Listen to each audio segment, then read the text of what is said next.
from this war in Ukraine. The Putin regime must be defeated in this war of aggression that it has launched against Ukraine. That is absolutely clear.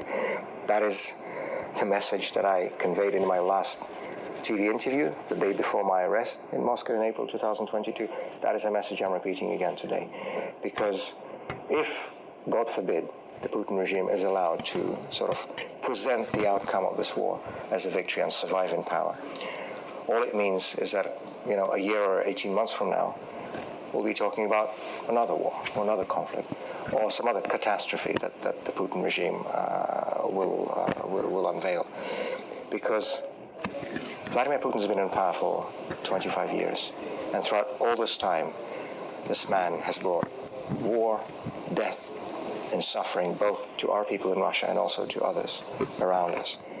The only strategic solution to this crisis, the only strategic end game, is for the Putin regime to be out of power and for Russia to finally enter a path of normal, democratic European development.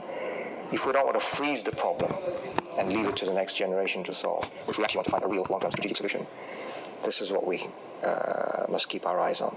Because, once again, I firmly and fundamentally believe that the only way to ensure peace, stability and security and democracy in Europe over the long term is with a free, peaceful and democratic Russia as part of that equation.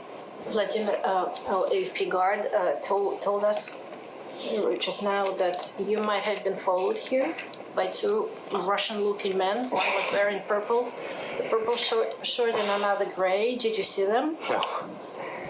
You're laughing, but is security an issue? Are you afraid for your safety?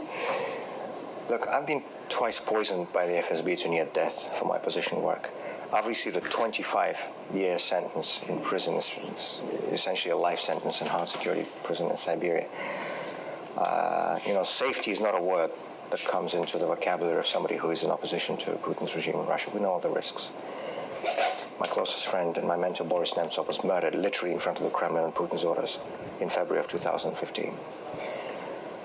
And we know very well that these attacks against Kremlin opponents happen not just on Russian soil, but outside as well. But first of all, I'm not going to become paranoid over this, because that's exactly what the other side wants.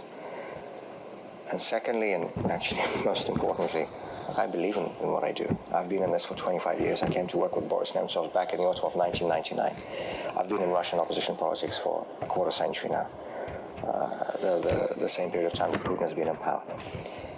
I believe in what I do. I care about Russia. I believe in the future of Russia. I think my country deserves a better future than to live under a murderous, aggressive, dictatorial regime led by a former Soviet KGB officer. And so I'm going to continue my work, whatever are the risks.